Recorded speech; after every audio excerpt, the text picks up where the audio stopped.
Hey everybody! This is Noelle. And I'm Jenna. And you're listening to More Than Murder, where we delve into everything eerie with a side of true crime. More Than Murder is not your typical true crime podcast. Join us on a weekly tour through the haunted, the bloody, the creepy, and the nutty on our Freaky Fridays. Hey Jenna! Hey Noelle! Hey listeners! Yeah, hey guys, what's up? I was pretending that you guys said hey back for a second. So we are recording today. It is a Thursday, and it is rainy and wonderful. Very good atmosphere for like being, cuddly and wanting to do nothing. So, but it's also summer. Yes, it's also summer. It's been quite a summer. My gosh, all chilly and rain. That's all. There's any summer that I'm glad that I don't have my pool. Oh Lord, yeah. Let's not talk about that. It's like, oh God. Spring was hot, almost, sort of, and then. Yeah, we've had like 12 different seasons throughout spring and summer. So rain and cold.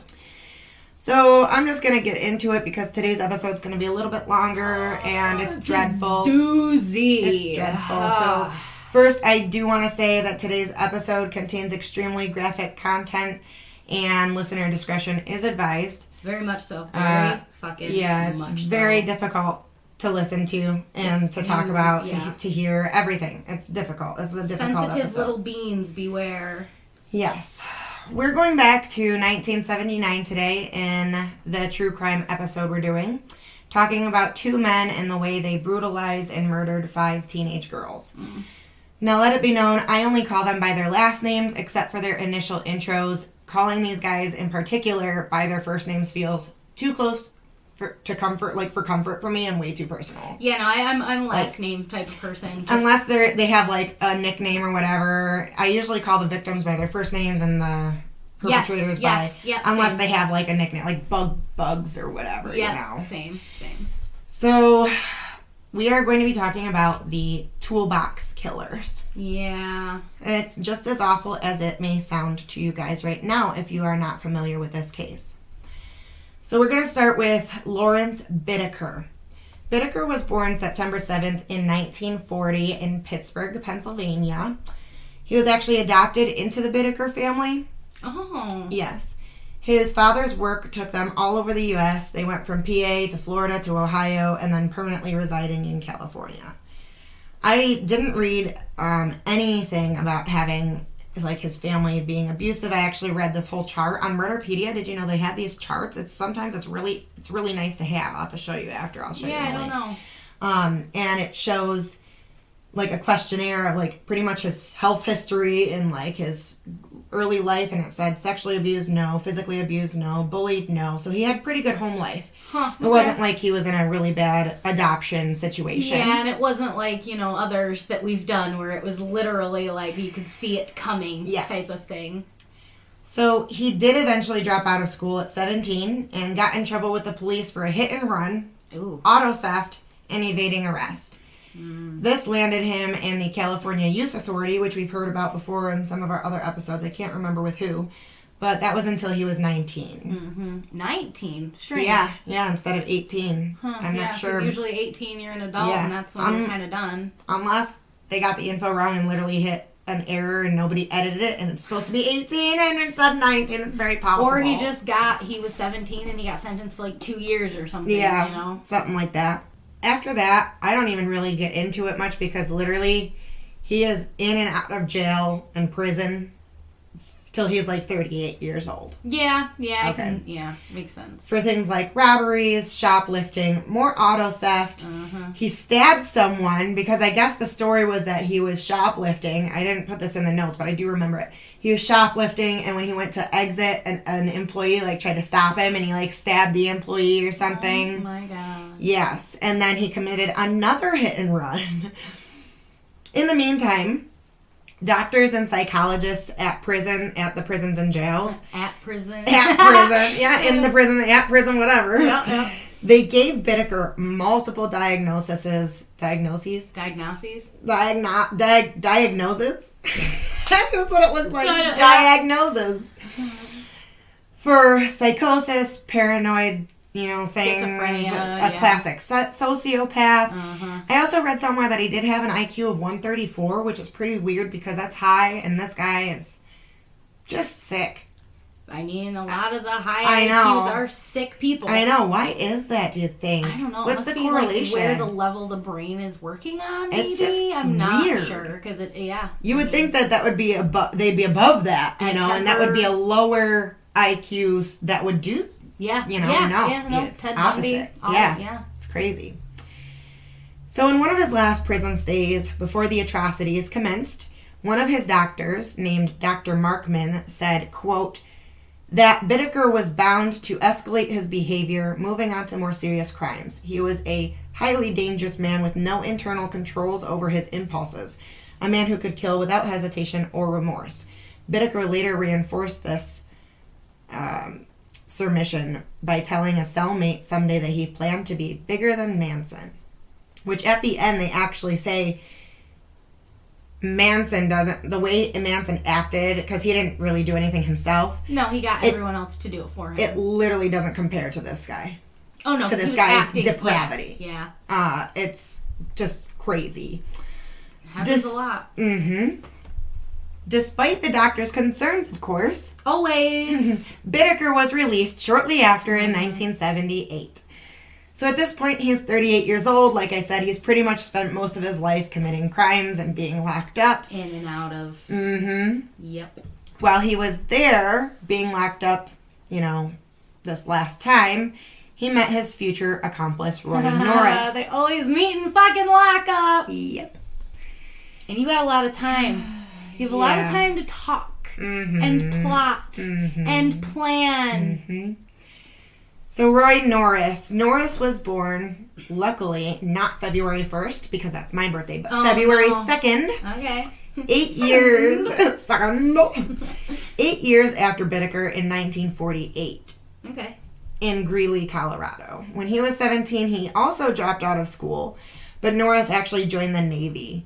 And he went to Vietnam for 4 months in 1969, but it was a non-combat position. It was actually like working as an electrician or something. Okay, yeah. That happens. And that's where he found his love for the good old Mary Jane, which, of course, in all these older articles, they seem to, like, blame the Mary Jane, and it's like, you're bonkers, well, if anything. Also, the dropping out of school thing. My father dropped out of school. I know, yeah. Like, a lot of people did that back in the day. Mm-hmm. It was a lot...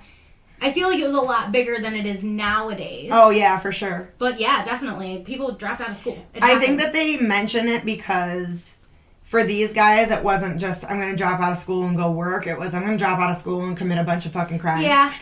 So that's probably like, there's two different types of dropouts. You got the dropout that just doesn't do school and they want to get on with their life. And then you got the dropout that's like, I'm doing crime now. And drugs. I mean. And drinking my ass off. Drugs and drinking were probably a part of my drug. If we're being honest. Well, drugs, of course, in the time period. He joined the military shortly after. So hopefully that kept him on the straight and narrow for a bit. So, when he came back, that's when he started to get into trouble.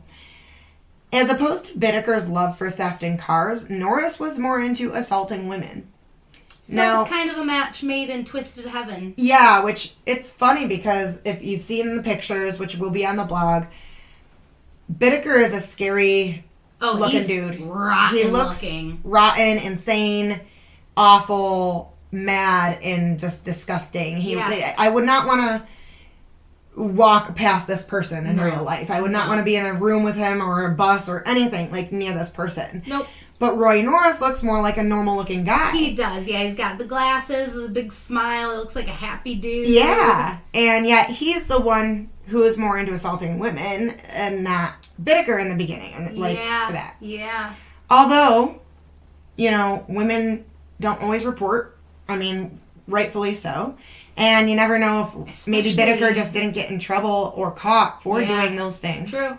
I mean, especially in the day. Yeah, he very well could have. But nowadays it's a little more society's a little more accepting than it was, back then. So who knows? Mm-hmm. Especially with like robberies and things like that. If he's breaking into people's houses or something. And sometimes the less desirable, as they put it, the sex workers and things like that. If they were forceful towards them, they're not going to tell a soul. They can't. Who are they going to tell? Exactly. So, He attacked a woman in her car and attempted to rape her, for which he was arrested. 3 months later, while out on bail awaiting court for that arrest, Norris knocked on some woman's door and asked to use her phone. Apparently she said no, because obviously, That's why I don't answer my door. I know, right? If someone knocks and I don't know you're coming and it's not FedEx or UPS, I'm sorry. I don't answer the door. I know, it's just ridiculous what we have to think about all the time. Sean answers the door. But other than that, no. I just let my dog bark. So, after she says no, he continues to break into the home through a couple different windows.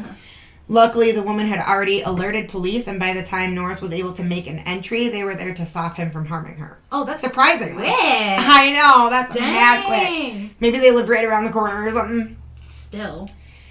I know. From our experience. Yeah. That doesn't happen. No. Now, at this time, Norris was still in the Navy, and they had about enough of him. They already had previously noted that he had, quote, severe schizoid personality, and gave him an administrative discharge. Yeah. They're like, fuck this. You gotta go, buddy. You gotta go. You're sitting out here fucking assaulting women. And I was gonna say something, but we're not gonna get into that anyway. Involving, military and stuff. Yeah. So we're not gonna get into that. Anyway. No. Now, while waiting for court still for all these assaults, he assaulted yet another young woman. Jesus Christ. She was a student of San Diego State College, and that's where Norris found her. It said that he straight up tackled her from behind, like in the middle of campus, struck her with a stone, and then repeatedly slammed her head into the concrete sidewalk. He's violent. He is extremely violent. He's not just, It's scary. And rape is violent anyway. This is very brutal. They're physical. He was locked up for this, I assume without bail, and he spent 5 years in the Atascadero State Hospital and was listed as a mentally disordered sex offender. Atascadero. Yeah. Mentally disordered sex offender. I tried reasoning with that in my head, and I was like, aren't they all of them? But I suppose there are men who have been listed as sex offenders if they've, taken a pee at a park. Yeah. And didn't intend for a kid to walk up around or whatever. Yeah. So I suppose, then I was like, oh, okay. I guess I can see how there are different levels. There are classifications. To things, and that makes sense. But, because God forbid. Be let out. Well, we'll get there. But God forbid, I had to pop a squat in a park or something, and some fucking family, I'm on a hike, and some family walks around, and I think we're alone, and there's fucking kids and parents, and I'm like, oh shit, now I'm a sex offender. See, that one's really tough for me. That one is really tough. It's like, obviously, if you're at a playground and you're whipping it out and going to the bathroom. It's a gnarly spider. Yeah, he's fast. Yeah, he is. Move my bag. I don't really want him coming over towards me. You can stay there. I don't think he's gonna. I don't even see him anymore. He's gone. I ain't gone. He went quick. Well, no, he ain't gone. He's just missing.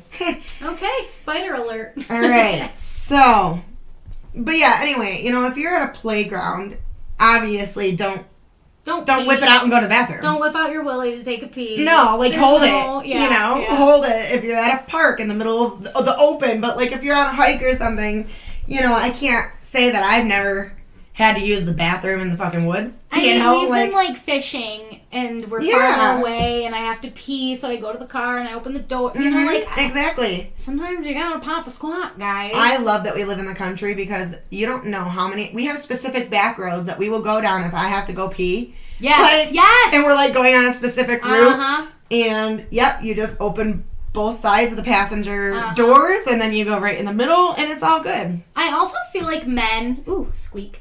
I also feel like men are predisposed because it's so easy. Yeah. So a lot of men will literally just pee anywhere. I know. They'll just pee anywhere. I know.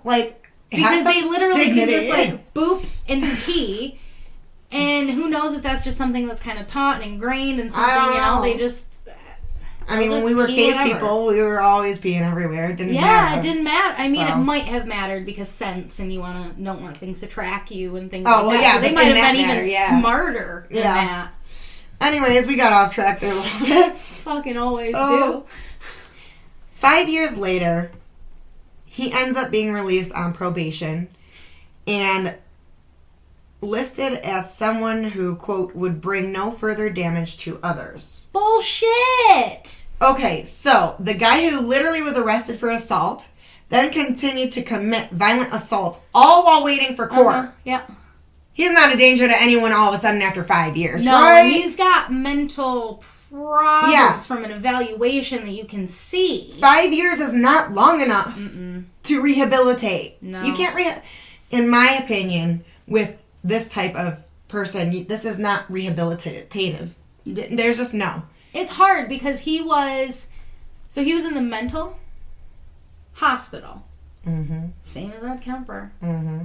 And they let him out because he was changed. Oh, I know, but he also convinced them. Well, that's what I'm saying. This guy probably might have been able to convince them too. But it's just like... By doing the work and doing the therapy and being involved, like, you know? What makes, like... But also, so he was 19 when he did this stuff about... Yeah. Ish. Kemper was in that mental place because of his grandparents, and he was 15. Well, yeah, he was a lot younger. Yeah, and so that also I think has a part that it plays. Definitely, yeah. But like, these are violent assaults on people that he doesn't even know. Like Kemper was his grandparents. Yeah. It got heated, Like, these are just strangers. I know. And just what are they thinking? That's what they do. Thinking? They did it with Gacy when he first went away. They found that he was mentally unstable. He had these issues. He was not going to change, and they saw that, but they still let him out, and it was fine. But it wasn't fine. Like, oh God, it's terrible. Anywho, literally 3 months later, he does it again. It's like hindsight. I know it now, but it's like they wanted this stuff to happen for history. Mm-hmm. Because all of these lives could have just been saved by one easy thing. Yep. Locking them up. Mm-hmm. Because giving them actual mental health. What ends up happening, I don't know if Bittaker would have done it all by himself.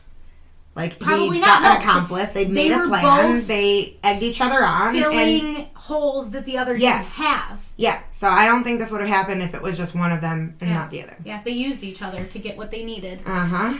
So this time he was watching a 27-year-old woman arguing with her boyfriend while he was riding his motorcycle around at Redondo Beach. He decided to try to be her knight on shining motorcycle and stopped to offer her a ride, which of course this smart girl was like, no. Like, I'm not getting on a motorcycle with you. No. You're a fucking stranger. No. Well, as we've learned this far, Norris doesn't take kindly to the word no. So he got off his bike. Mm-hmm. How dare you? How dare you deny me? Ugh. He got off his bike and ran after her to attack her. He got a hold of her scarf and strangled her. At this point, she was still somewhat conscious, but somewhat conscious people also can't fight back. They also are dazed. They're blurry visioned. What about the boyfriend? I think he drove off. Like she they got into an argument. He was like, left, "Get the fuck out," and then okay, yeah. So I bet he feels like shit. Well, luckily, this is not Norris's first kill. Yeah, but still. Oh yeah, I know. Yeah, still, he better feel like shit. He better, yeah. Like if Sean left me somewhere and this happened, he would never forget about it. Oh my God, no. You. No, absolutely not. No. So he dragged her behind a fucking bush and raped her and left her there. The girl did talk with police, but there wasn't much they could do as her state of consciousness at the time was not full on and she didn't remember what... Dazed and confused. Yeah, what he looked like or any details to describe him. However, a month later, she did see this person on a motorcycle out and about again. And as she saw him, it was just like, oh, yeah, that's the guy. Something clicked. Yep. Yeah. There it is. And so, okay, so she immediately, called the police because she got his plate number for the bike. Good. He was arrested and convicted for forcible rape, which, let me break this down again. Forcible rape. Well, why isn't it just rape? I know. Rape is, in definition, forced. And I don't understand because it seems like, well, I guess it probably was his past record, but I feel like I'm surprised he got arrested so quickly. I know. I think it was because his past record. Probably. Because it was for the same thing, pretty much. And if he didn't, they probably would have been like, oh, we don't have proof. We don't have DNA. We don't know this. We know that. Mm-hmm. He said, she said bullshit. So he was sentenced to the California Men's Colony in St. Louis Obispo. San Luis, sorry, not San Luis Obispo. I'm not really yeah, I think that's, yeah. And this is where he meets Lawrence Bittaker. Match made in hell. Yeah, absolutely. Literally. Perfect. So Norris and Bittaker obviously come to be fast friends. Lots in common. After discovering their interests in the same things, like assaulting, torturing, and raping young women. Violence. Yep. And control and rape and women. Yeah. These men actually have a classification about them when I say young women, so I feel like it's been a really long time since I've had one, but it's dictionary time. Oh, dictionary time. So they're classified as hebephiles and ephebophiles. Okay. A hebephile is someone who prefers adolescence, but those showing signs of maturity and puberty. Yeah, usually children between 10 and 14 years old. Yeah, yeah. And a phebophile is someone who prefers adolescence, but more in their teens, usually between 15 and 19 years old. Okay, yeah. So, there's like a whole fucking... there has to be, of course, because this is so fucking popular. I know, that's the thing. It is so popular. It's fucked up, man. Fucking consent. Fucking consent. There's an age for consent for a reason. And with consent can always be withdrawn, no matter what. If someone decides to change their mind, that's it. No is enough. Yeah. It's a full sentence. You do not have to explain yourself one fucking bit. In fact, Bittaker even told Norris once that the next time a woman falls into his lap, that he will kill her because he thinks that's the way to go for sure to not get caught after raping her. That's always how it goes. You always see it because they're always doing these things, and like the ones that like spend time in jail and stuff, they ultimately go to killing because they have to. They're leaving evidence behind. They're leaving live victims. It's not working out for them. They're going to the police. So naturally, gotta get rid of the evidence. I'd imagine this part of the conversation was they literally probably just met.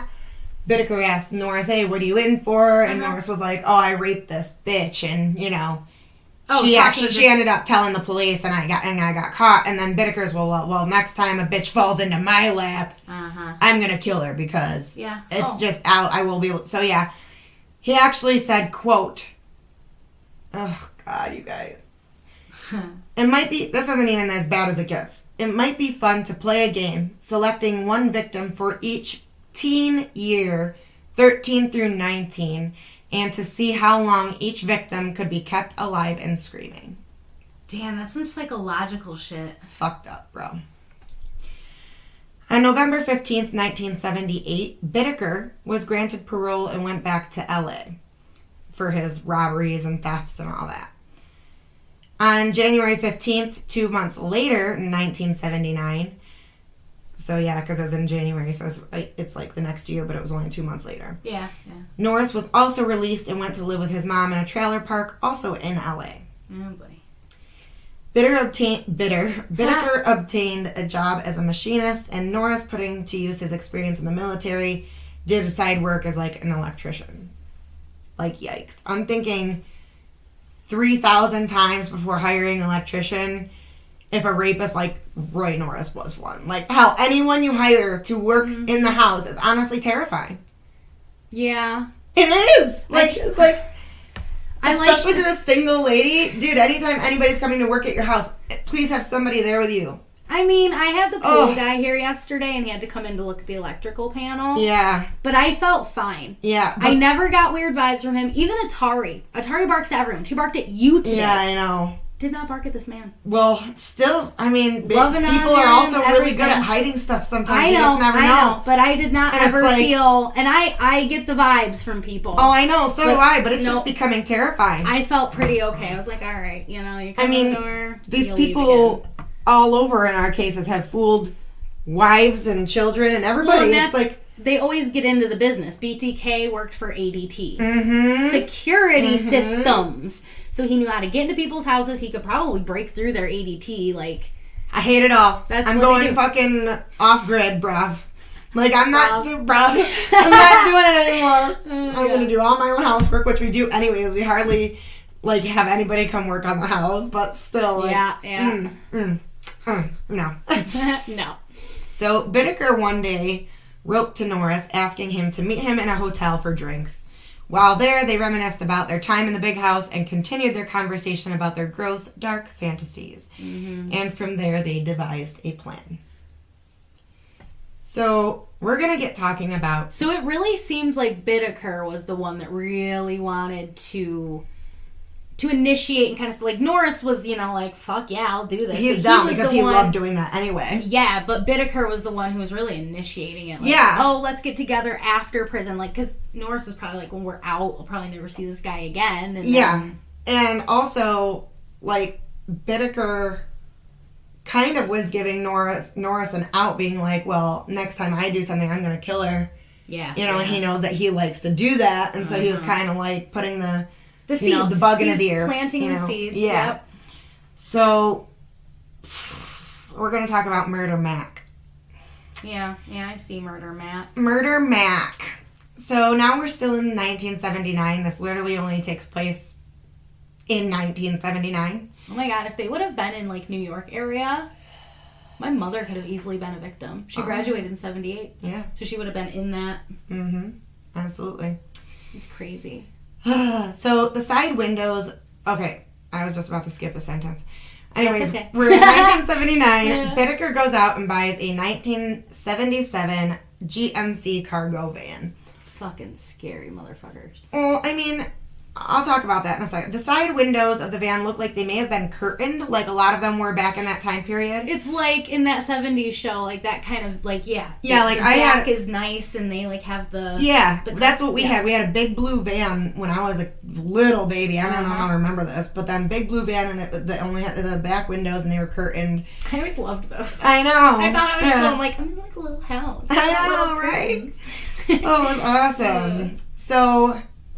It also had the typical sliding passenger side door and 2 windows in the back. So, really, for me, it's not the typical van you'd think of for them to be driving. No. At first, I pictured, no windows at all around the sides or the back, like those utility vans. Yeah, like the white ones that we make sure we don't park next to in a parking lot. That say free candy. Yeah. Come here, children. I feel like chitty chitty bang bang. Candy. Oh, yes. Yeah.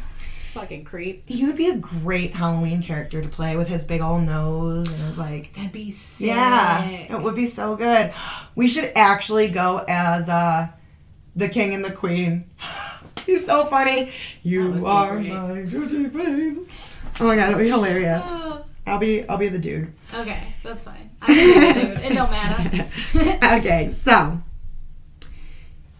They figured with the large sliding door in the back, they could pull up next to somebody if they had declined a ride and just snatch them easily through the door. Yeah, my worst mother. Oh, God. Fucking nightmare, dude. I don't park next to those vans.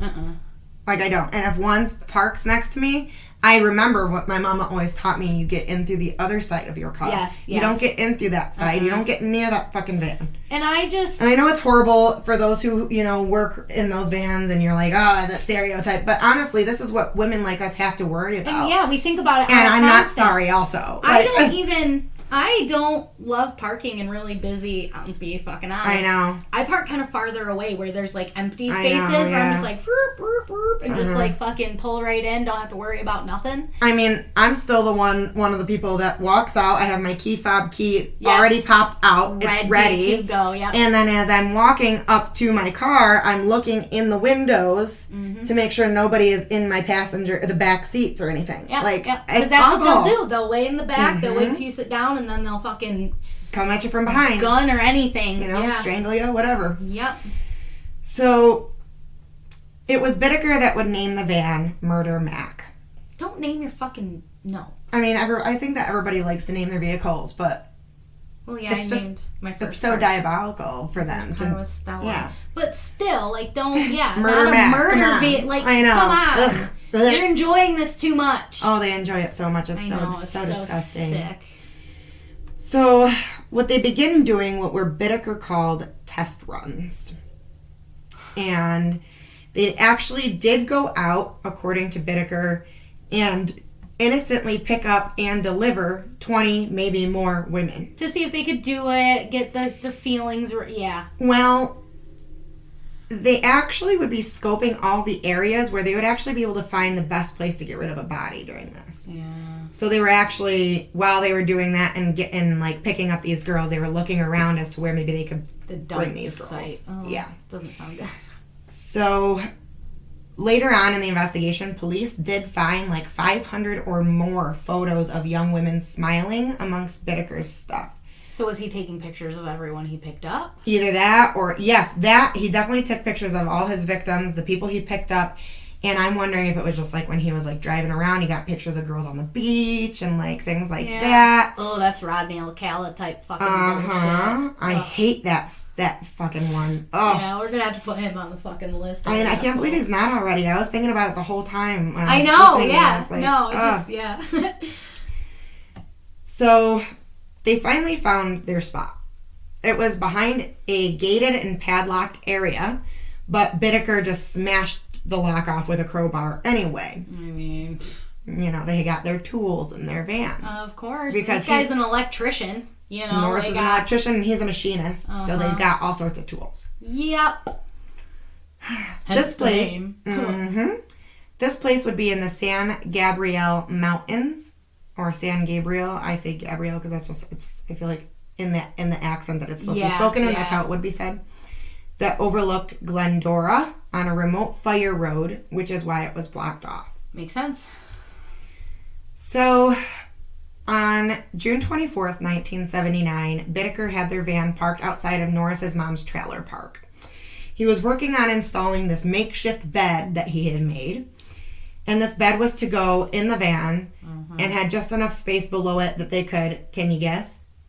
Hide their tools? Hide a body. Oh, okay, the body. Yep. Yeah. Well, I know the body's going to be tortured on the top. Uh-huh. But when they're driving it to the... Yeah. It was literally a body hiding bed, but that's not the only body that would hide under there. And we'll talk about that in a little bit. All right. By 11 a.m. that morning, they hopped in, weed and beer in hand, ready to go on the prowl. Of course. They were driving around Redondo Beach when they spotted their first victim around 5 p.m. Lucinda Cindy Schaeffer, she goes by Cindy, was walking home to her grandma's house from a youth group meeting at her church when the two men pulled up next to her asking if she wanted a ride. No, don't get in the car. No, you never take rides with strangers. No. Yep. And I didn't put the name down in my title, or the age down in my title here, but 16. Cindy was 16, yeah. So Cindy was 16, just an innocent girl coming home from her youth group meeting. All right, so... yeah, he pulled up next to her, asked her if she wanted a ride. Cindy said no, but Bittaker pulled up into the next driveway, which is why they got this, this side passenger door van. Yeah. Just in case somebody said no. Because they're going to take what they can get anyway. Yeah. He pulled up into the next driveway to block her off, cranked the stereo, and just as he planned, Norris snatched her through that side door. And after wrestling with Cindy, he got her into the van, and one of her shoes was left behind on the driveway. Oh. That's really sad to me. Yeah, I agree. Because we've all probably been walking somewhere and you might have found a shoe. Oh, I've seen shoes. And it's like just one. And you're like, okay. But this puts it into a different perspective. Yeah, it could be like... somebody was literally taken out of their shoe. Yeah. You never know. You do never know. No. This episode's a mind fuck, man. It just really is. You're never safe. No, you're not. Lock yourself in your home. Yeah, never come out. Oh my God. Norris proceeded to duct tape Cindy's mouth as well as binding her hands and ankles. They drove out to that mountain fire road we talked about earlier, and after screwing around, drinking and smoking, literally this girl is terrified and they're just driving around partying like it's a fucking game. I feel so uncomfortable already. I know. It's like just, that one line for some reason, I don't know what, but it hit me weird. Yeah, it's awful. It's just the sheer... They're evil. They have nothing in them. There's no empathy. There's no remorse. There's no It's care. gone. That part of their brain doesn't exist. And they're just partying. It's terrifying, and it makes you feel gutted and like you could throw up, honestly. The whole episode, the rest of this from now on, will make you feel like that. I know. Just for everybody a warning. Heard it before, and it made me feel the same way, and it's like I don't want to relive it. But I know. I'm doing it for you guys. Yeah, I mean, it's one of the very well-known ones. I couldn't leave it out. It had to happen at some point. It's the worst. I know. That, and then, the ones involving children. So yeah. Like the little boys that we're going to have to deal with in the next fucking coming weeks. Ugh. Anyways, fish, right? Oh, yeah. Yeah. Oh. So... It's going to get dark for a while. Mm-hmm. Because I think I have Blake Libel coming up, too, and that one's real fucking bad. Okay. Yeah. So enjoy, guys. Yeah, we gave you a lot of Haunted for a while, so we thought we'd switch it up. Summer with a fucking bang. Yeah. So they told Cindy to strip, and how? She's bound. I know. Well, I guess they must have unbound her. I guess so. Yeah. So Bittaker left Norris with Cindy, and it's hard for me to even have to put into paraphrasing words or to even have to write down. To write it down. I could just... Yeah, and have to say it out loud. All of this is very difficult for me. So he left Norris with Cindy so that he could do as he pleased and came back an hour later to take his turn. The fact, God, I hate that. I fucking hate that. The fact, too, that they're literally just out there in the middle of nowhere. Just alone. They have time. Just enjoying doing this fucking shit. Uh-huh. Just, yeah, your turn, my turn, your turn, my... Oh, God, what the fuck? And this poor girl the whole time. Yeah. So after Norris attempted to strangle Cindy, but apparently couldn't, and apparently went to go throw up. Like, fuck you, guy. How the fuck do you think Cindy felt? Yeah. You think you're feeling sick to your stomach? Uh-huh. Wow. Big man on campus here. So, Bittaker attempted to choke her also with his hands, but after failing, resorted to what would be kind of his signature kill. Style, yeah. He took a wire coat hanger around her neck and tightened it with vice grip pliers. Okay. Till it just wouldn't. It reminds me of Gacy. Mm-hmm. He did it with the bat. Mm-hmm. In fact, this would become his thing so much that Bittaker's nickname became Pliers eventually. Ah, fuck. Yeah, Pliers. Yeah. That ruined Pliers for me. And I have fond memories of pliers. Like my great-grandpa taking out my toothy with a plier when it was loose. Once Cindy had her last breath, they wrapped her in a shower curtain and threw her over the cliff into a canyon. Oh, shit. So, yeah, that's... Yep. So, about 2 weeks later, on July 8th, they went on the prowl again. This time they were just driving around looking for hitchhikers when they saw a girl that they liked being picked up by a white convertible. I guess Norris got annoyed that they missed their chance. He was grumbling, I wanted to pick her up, that would have been perfect, she would have been blah, blah, blah, blah. Yeah, he was pissed off that they missed their chance, that they had their eye on her as they were driving up and someone else picked her up. So what they do is fucking follow the convertible. What a fucking baby. Yeah, I mean, literally, if they don't get what they want... Yeah.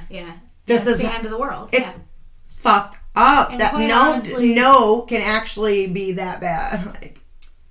Men can be like that. Yeah. And it's not just sexual either. And I'm not meaning that, but a lot of men are very they don't get their way. They're very I know. happy about it. And it's like little babies. Okay. So they decided to follow the convertible. Eventually, the car dropped the girl off, and she stuck out her thumb to hand down the next ride. A lot of times, that's what happened. I mean, one car would be like, "Oh, I'm headed here. I can drop you off here." Yeah. And they had to pick up a ride from there and go with somebody who'd be going farther. So they got lucky. They sure did. Unfortunately for her, it was Murder Mac with Bittaker and Norris at the wheel that picked her up. While Bittaker pulled up to her, Norris decided to try a different tactic and hid under the bed. Yep, I was going to say she might feel more comfortable if there's just one person, one presence. And exactly. The thought came into my head the second you said that there wasn't the only body. Yes, Norris would hide in there because also not only that, but it gave him an advantage now. Yeah. Because she didn't know that there was 2 people in there. Yeah. 100%. So once Andrea felt comfortable, Bittaker offered her a beverage and he went to grab it for her. I guess he had like a cooler in there probably. Norris came out of his hiding place, lunged at Andrea. So you gotta imagine, she's feeling okay. Yeah. And then all of a sudden, there's a man lunging at you from fucking nowhere. Yeah, that you did not know. You didn't even know was there. You didn't know. She put up a fight, but succumbed to Norris as he twisted her arm behind her back. And as he did, he bound her feet and hands and covered her mouth with duct tape. Again, all while Bittaker had his radio cranked up. With this poor girl, they really wasted no time. They went to their spot on the mountain fire road and took their turns, repeatedly raping her. Once they were done, Bittaker told Norris to go get beer from the store down the mountain as he proceeded to drag Andrea from the van and began his montage of taking Polaroids of her. Okay. When Norris got back, Andrea was gone, and Bittaker was smiling as he looked over the pictures that he just took. Poor Andrea's last photos of her were in the most heightened state of fear possible. Oh, yeah. The Murderpedia document said that, when Norris looked at them, like, her face was contorted in fear. And it's just like, good Lord, I can't. This is a physically draining episode. I can't wait for it to be done. Okay. I agree. Yeah, okay. So, Bittaker confessed to Norris. You guys, this gets fucking bad, okay? Just know it keeps getting worse. They're gonna escalate? Yeah. Their shitty behavior? No. Bittaker confessed to Norris, and this would be another way that he would try to kill the girls, but it never works. So he would always just end up strangling them. Mm-hmm. Took an ice pick to both sides of her head. Holy fuck. One in each ear. It did not kill her. She just screamed. Because just torture. Yeah. Into her ears. So he decided to finish the job with strangulation and tossed her over the cliff. A few months later, on September 3rd, Labor Day, they were driving around Hermosa Beach again, prowling. They spotted this time 2 young girls sitting at a bus stop and decided to approach them. The girls were 15-year-old Jackie Gilliam and 13-year-old Jacqueline Leah Lamp, who went by Leah, especially because there's Jackie and Jacqueline both together, so we're going to call one Jackie and the other Leah. Yeah. Bittaker and Norris offered the girls to come for a joyride and smoke a little weed with them in their van, and the girls happily obliged. There was just, it's 79. They're like, yeah, let's go smoke some weed, I couldn't get any weed, and they were like, oh, sure. Yeah. It's fucking awful, because I feel like I put myself into stupid-ass situations when I was young. Absolutely. For stupid fucking things. Mm-hmm. Hindsight, man. Fuck yeah, dude. That's why we always have to teach our children with the knowledge that we have gained from our mistakes. But they don't listen. I know. They just think that they know everything. And it's like, come on, I know everything. I've been there. I did that. Listen to me. I hear ya. So, they were told they were going to be headed back to the beach. However, even though these girls were very young, in fact, I think they are the youngest. Of the victims. Yeah. They tried to have their wits about them. They began to question Bittaker when they realized they were not going in the direction of the beach. Always how it goes. Yep. And these were, they're only 13 and 15 years old. Mm-hmm. So the men just played it off as them trying to find a good place to smoke where they couldn't get caught, it's a ruse, but it's a good, Mm-hmm. So they're going to drive to this secluded place. Yeah. And be like, oh, no, this is just a good spot, But instead of taking them to that fire road automatically, the girls really started to protest when the men parked outside of a tennis court where, mind you, people were playing tennis on the courts. Huh. Okay. They're daring. Yeah. 13-year-old Leah began opening the side door to escape. That's how present of mind these girls were. Well, they're I was like, gonna this is say wrong. they're I'm very getting out of here. They got their street smarts. They know. Yeah. And Norris was faster than she was. Oh, of course. So he swung at her with a sawed-off baseball bat, which I always hear that word, but I've never seen one. Don't understand. I've so heard like a sawed-off shotgun. I know, but like apparently you leave the handle and you just slice off that round part at the top, so it's literally just a flat, round edge and it's sharp or whatever. So when you hit somebody, it could like crack their skull big time with that edge, probably, you know.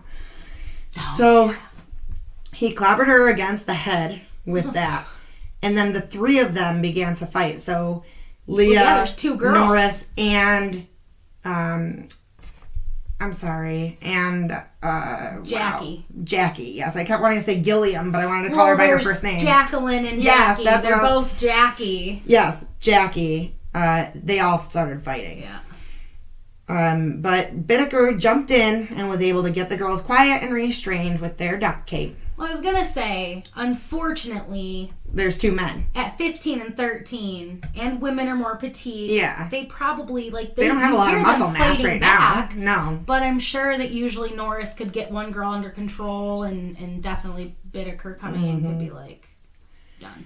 So, the players on the court noticed something going on. Like, they probably were like, the hell? There's, like, a lot of movement in that van. The van's probably rocking back and forth. But, they never called the cops. Huh. They probably literally thought, oh, people are getting it on in that van. Probably. You know, they probably had smoke coming out of there or whatever. So, I mean, the stuff that we pass off every day as being normal, you never know what's actually going on. Yeah. It's just crazy. Like I said, the sneaker that you might have found. You never know what's actually going on. No, you see don't. A van rocking outside a tennis court and you think, oh, people are fucking. No, somebody is like getting beat the fuck up in there. Like, it's crazy. I feel like I would still call. Like, if we're at the tennis court and I'm seeing this van. I know. I don't know what I feel like I would still call because first of all, like, you're on school grounds at my tennis court. I'm at the school. I know. So your van better not be rocking at the school. I know, right? I'm calling Unless somebody. Unless it's a couple fucking senior high schoolers and they're like, let's do it in the parking lot, baby. Senior year, yeah. I'm sure people have done it. You're probably right. Good fucking Lord. So, back to being serious.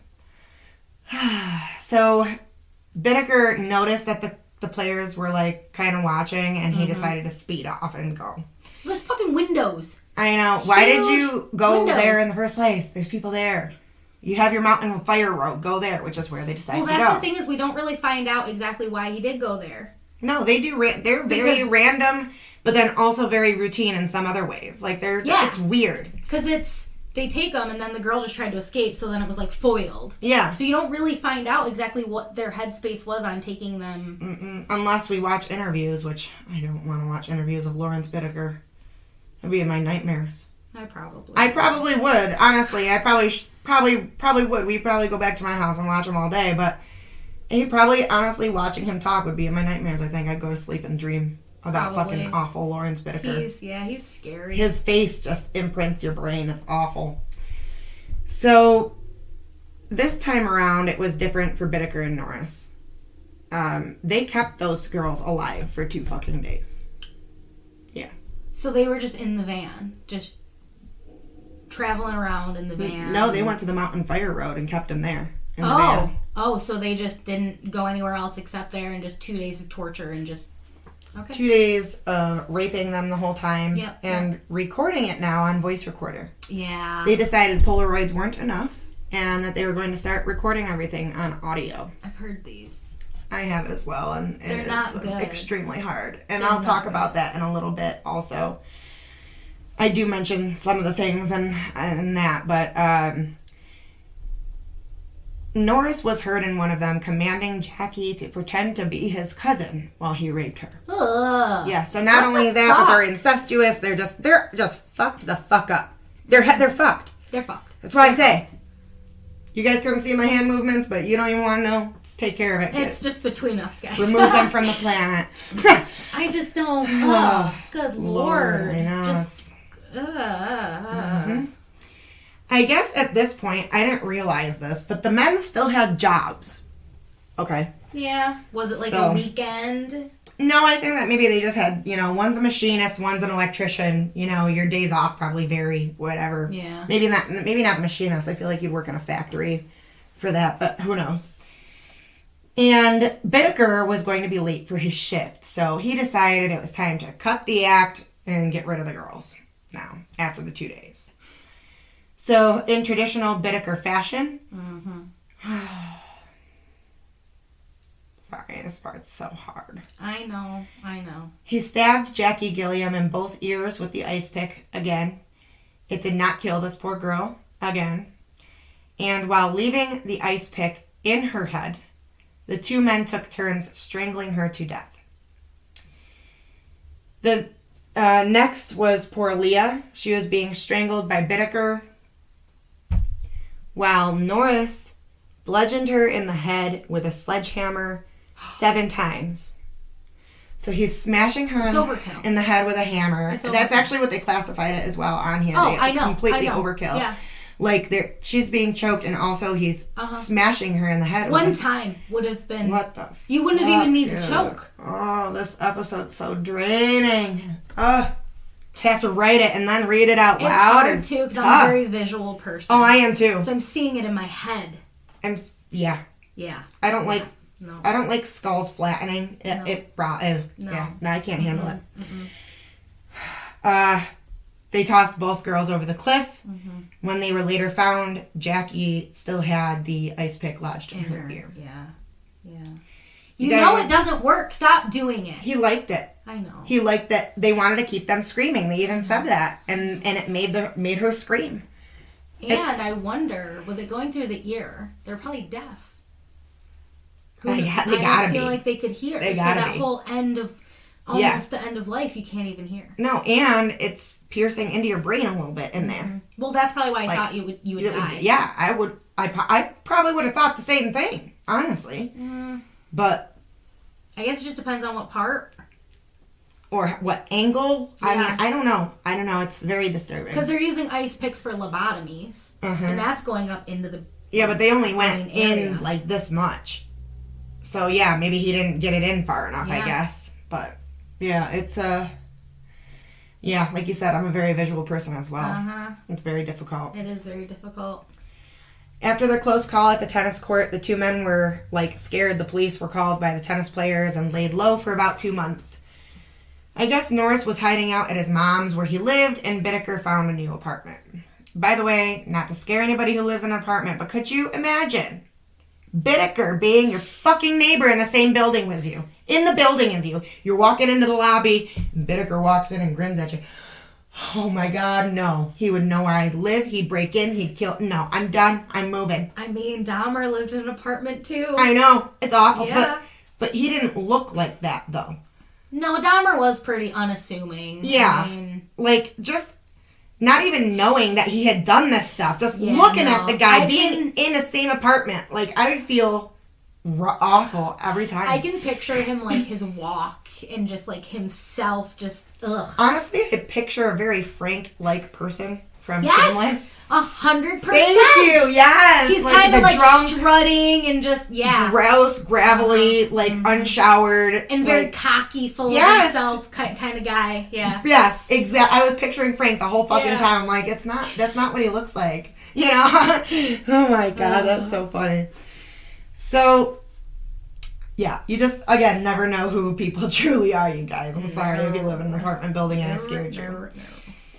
So, once Halloween rolled around, they felt more at ease. It was about 2 months ago, since that tennis court incident. No one came and got us. Yeah, no one's even mentioned it in the news or anything. And they thought, what a more perfect night for a prowl than fucking Halloween, of course. Oh, no, everybody's out. So out they went. They were in the San Fernando Valley when they rolled up on 16-year-old girl hitchhiking. Her name was Lynette Shirley Ledford. She goes by just Lynette Ledford. And they offered her a ride. Kind of a busy night for that, though, too. It's it's good for that because you're going to have a lot of choices. Yeah, absolutely. But also a lot of people to see you. A lot of witnesses. Yeah. So that's tough. I feel like they're kind of ballsy-ish. But it's 79. People are hitching rides all the time. It's super common for people just to get in people's cars. My dad, everybody was fucking Everybody, hitchhiking. you know? So, literally, I don't think anybody would really bat an eye. No, that's true. You know? And you never know if this person, if they even know each other already and stuff. So yeah, you never know, like, when you're seeing somebody, It's so hard. It is so hard to be like a person who would be like, that's wrong, I gotta make sure I help them and call the police. You don't know. Well, I'm glad that hitchhiking just isn't really a thing anymore. I know. I mean, back in the day, it was like, oh yeah, I'll pick up this person. Me? Yeah. If I see anybody, and I've seen a couple people. I have too. No. Like, I keep going. I am driving. You're not getting into my car. Absolutely not. No. So, she faithfully accepted this ride. Yeah. And in less than 5 minutes, Norris had her pinned to the floor of the van. Jesus. While Bittaker wanted to get on toward the mountain fire road, he decided to meander about LA with his radio cranked up and let Norris take the wheel instead. Bittaker again took out his voice recorder. So they were doing it as they were driving? Uh-huh. Oh. This last one, yeah. This is going to be the last one, you guys. Oh, yeah, so. Take ease in that, I guess. Feel comfort in that, if you would like. Still gotta get through this one, guys. And this one's a doozy. Yeah. Okay, so I'm going to quote what was heard in the trial on the recording. Mm-hmm. We do not have the rights to play it for you, and even if we did, I would not anyway. I would not put that on here. It's hard enough just quoting it. Dude, I heard it, and it was like... Yeah, if you want to skip ahead the next 2 minutes, I don't blame you, honestly. It's like you want to shut it off after that, kind of. You want to kind of decompress after. Yeah. Especially hearing it. Yeah. Like, I'm excited to go into my car and listen to my book on my way home after this. Yeah. So. I'm going to do my embroidery. Yeah. Decompress. I don't have anything to decompress with at my house, craft-wise, right now. I mean, I could, but it's not relaxing like that. It's involved. You have to get stuff out, and you have to be... I have to, try hard, and... then I'll feel like I'm doing a shit job anyway, so... I still feel like I'm doing a shit job, because it's my first one. I'm like, oh, you see white there. Oh my god, why is this bubbling? Yeah. At least he has something to do. I want to try some of that. It's $3 at the Walmart. I know. They got tons of them. Yeah, I know. I'm not going to Walmart today. That's okay. I wonder if they actually have some at Dollar General. They have so many craft stuff now. They might. Okay, guys. Anyway. Sorry. Let's get done with this. So I'm getting this quote straight off murderpedia.com, which is linked in the episode sources in the blog. So here we go. The tape records him slapping her, demanding, "Say something, girl." "What do you want me to say?" she responds. The slapping continues, interspersed with cries of pain. Frustrated, Bittaker asks Ledford, "You can scream louder than that, can't you?" Ledford tries to accommodate him, but Bittaker wants more. Soon he goes to work with the vice grip pliers. "Scream, baby," he urges. Oh, God. Next, Norris's voice is heard. "Make noise there, girl," he orders. "Go ahead and scream, or I'll make you scream." "I'll scream if you stop hitting me," Ledford sobs when Norris starts striking her elbows with a hammer. Norris swings the hammer 25 times to her elbow while he chants mindlessly, "Keep it up, girl, keep it up. Scream till I say stop."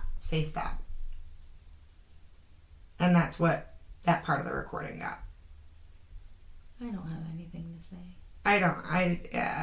I'm actually gonna, I feel tears. I'm very... You can feel what she, was going through. And listening to that recording is a million times worse than what you just heard me saying. I try to be as monotone about it as possible because acting it out is awful and I can't. No. Oh, God. It just makes me feel awful, this whole thing. So, after seriously the most disgusting show of craziness and toxicity I've ever heard of, Bittaker had Norris pull the van over. Now remember, they're still driving around LA and have not gone to the fire road. He again got the coat hanger and tightened it around Lynette's throat. This time, they decided it would be fun to see what happened if they left her somewhere for everyone to see. Yeah. So what did they do? They dumped her body on some poor unsuspecting person's fucking front lawn on a bed of ivy. Yep. Aww. Which obviously is a classic case of wanting to see their shit in the news and be proud of it like they accomplished something. Mm-hmm. Lynette Ledford's body was found the next morning, but that wasn't before Norris went bragging to an old prison buddy about what he had done with Lynette. Dumbass. Fucking dumbass. Yeah, wow. Status. Yep. He's thinking he's tough motherfucking shit. No one's gonna get me now. Fuck you. And I'm pretty happy about this prison buddy. I don't see, there aren't any more pictures of victims, so I'm thinking this is going to be alright. I don't know what this person did to get into prison and meet Norris in the past, but I'm pretty proud of this prison buddy. His name was Jimmy Dalton, and he honestly didn't even believe Norris at first, because Norris told him that night nothing had even come out about there being a body found. So he was just, he was like, yeah, right, dude, what the fuck are you talking big about? Shit. Yeah, you're just blowing smoke. Because he probably talked about it in prison. Right. When I get out, I'm gonna... Yeah, because that's how I got in. I was raping, chicks and blah, blah, blah. Yep. That is until he heard that Lynette's body was actually discovered on someone's front lawn the next morning. Oh my God. Jimmy Dalton immediately called his lawyer, and they both took it to the LA Police Department. Good ASAP. on you. So I feel like whatever Jimmy Dalton did to get into prison, it had nothing to do with harming women, I feel like, because he obviously thought that this is fucked. Mm-hmm. So this is fucked. It is the most fucked thing, honestly. Most fucked. Yeah. So... unfortunately, all they had were words and no proof. He said this is what, he said he did this, blah, blah, blah. Yeah. The officer in charge of the case was named Paul Bynum. He was speaking with Jimmy and remembered something when Jimmy mentioned the murder van. Paul recalled sending out an officer to interview a girl named Shirley Sanders in Oregon, who was apparently attacked the month before. And she said something then about a silver van. Which it's like kind of like a silverish blue. It's like, I can't tell if the pictures are more blue, but it just looks like more of a silverish blue to me than just silver. So, it could be like old picture quality. Yeah. So he showed her pictures of the two men, and she immediately identifies them as Bittaker and Norris. Oh, shit. Bittaker and Norris had kidnapped and raped her as well. Although I was given no further information on that case to know how she escaped. Yeah. Because the only time we heard of that was before when Norris didn't even know Bittaker yet and he raped the girl and left her there. After they met, they killed every single one. So I'm like... yeah, and I mean, she saw the van. Mm-hmm. So it was after they got together and started... yeah. So I don't know the full story on that. Well, maybe it was an early one where they were kind of... oh, maybe she was picking people up, and maybe she was just too tempting. Who knows? I don't want to say it. Oh, awful. It is awful. So, in the end, the cops were able to arrest both Bittaker and Norris, and they went to trial. I guess they were able to arrest Bittaker on suspicion of murder, I believe, and then Norris, they didn't get him yet. What happened was that he was like selling weed out on the corner or something, and they got him for that, and then brought him in, and then were able to. Yeah. Gacy kind of was arrested similarly, I guess. Yeah. He like gave weed to somebody on his last day out, and they were able to kind of pick him up on that until the results came in from the search. Yeah. And then it was like, all right. Yep. We can now charge you with murder. Yep. So, except I don't think it was the evidence that busted them. Norris confessed. Okay, Norris confessed. So Norris is just blabbing this shit to everybody. Yep. He's got no care. No. Fucking Norris. He confessed and testified against his partner in crime to avoid the death penalty. He's probably like, oh, this guy made me do everything, blah, blah, blah, blah, blah. Well, Norris did say, I didn't put this in the story, but Norris claims that when they were in prison, before when they met. Bittaker had saved his life somehow, and so Norris was indebted for the rest of his life to Bittaker to do whatever Bittaker wanted him to do. So apparently that's, yeah. So yeah. Both abominations, yes, I'm just calling them abominations because that's what they are. A smear. Yeah. They were charged with 5 counts of first-degree murder, additional charges of like kidnapping, robbery, rape, deviant sexual assault, and criminal conspiracy. Of course. Norris was sentenced to 45 years to life with, get this, actually being eligible for parole after 30 years. The man who, before he started doing this, was already in for raping women. And they claimed he was better. And then he killed women. And now they're going to say, you're eligible for parole in 30 years. Yeah. No, he should have gotten life. He should have easily gotten life. Well, it's 45 years to life with the possibility. But it should have just been life. But no, you should just get life imprisonment, no possibility of parole. Yeah. Jinx, you owe me a Coke. Like, what the fuck? I know. They literally don't learn from their mistakes. The justice system, does not learn. No. This guy has been let out multiple times. He was let out for rape and stuff, allowed to murder girls, and then they're actually going to give him the possibility of parole. Well, get caught on the expressway with fucking weed. Oh, Lock him up forever. Lock him up forever. He'll never get out. He's got marijuana on him. Oh, my Lord. Intent to sell. Oh, God.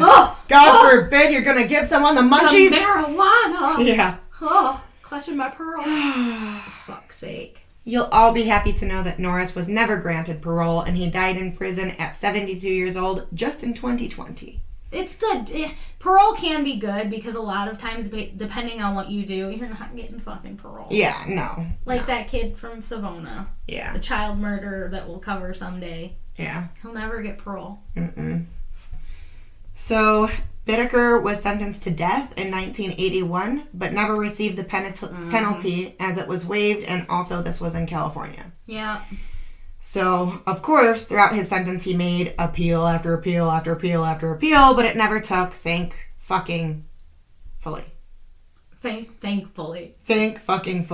Yes, thankfully. So, he died in prison at 79 years old in 2019, but not before he had the chance to answer. Damn, he was still alive, Yeah. That's crazy. Yeah. That's nuts. Not before he had the chance to answer all sorts of fan mail. Oh, of course. He probably had fucking sore hands from writing all the time. I want to look up an old picture of this dude. Oh, it's awful. I believe it. Just go to the Murderpedia link that I have. Oh, good idea. I'm sitting here typing. Right underneath the photos. They have an old...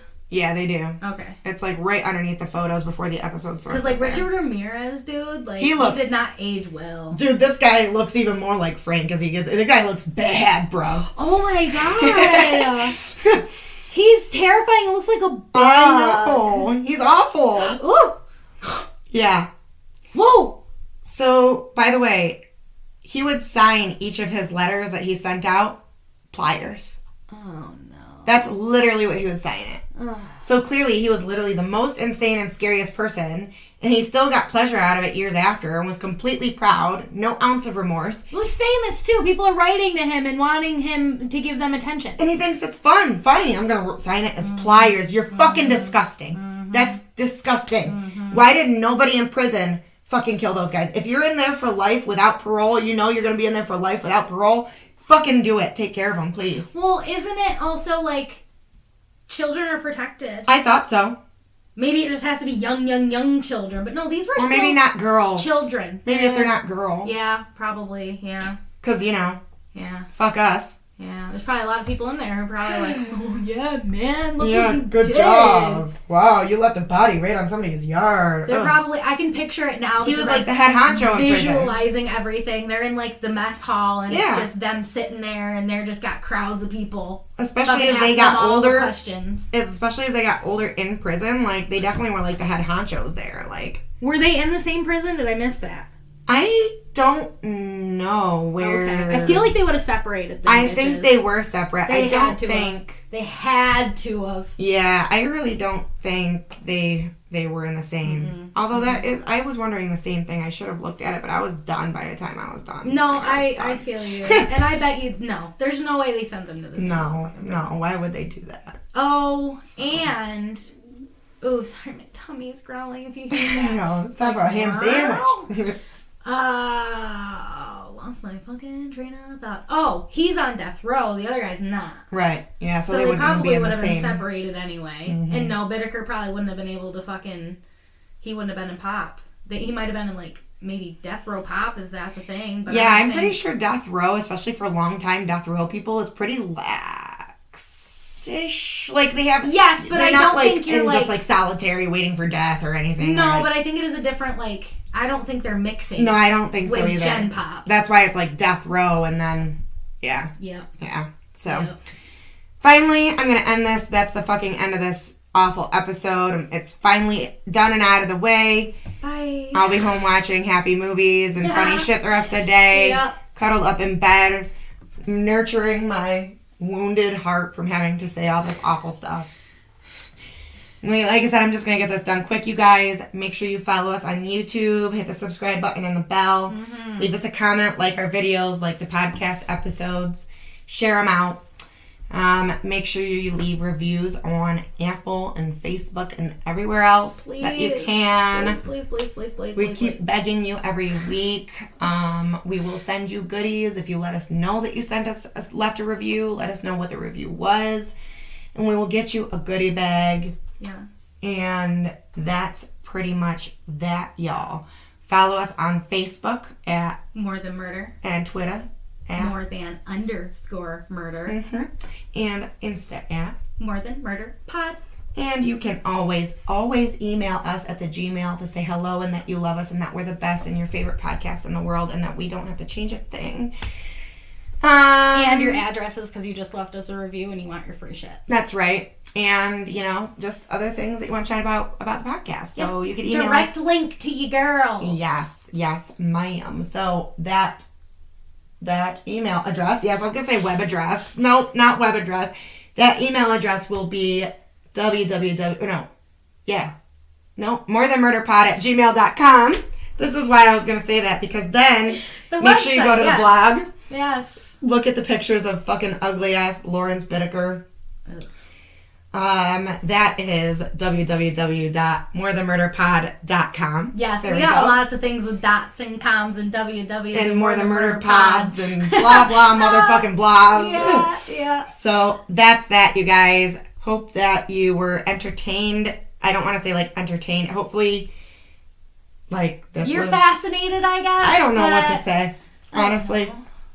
Hopefully you enjoy the podcast as normal. I'm a different person now. Yeah, thank you for listening. We got to go decompress. Yeah. We'll talk to you later and see you next week. Love you guys. Bye. Bye.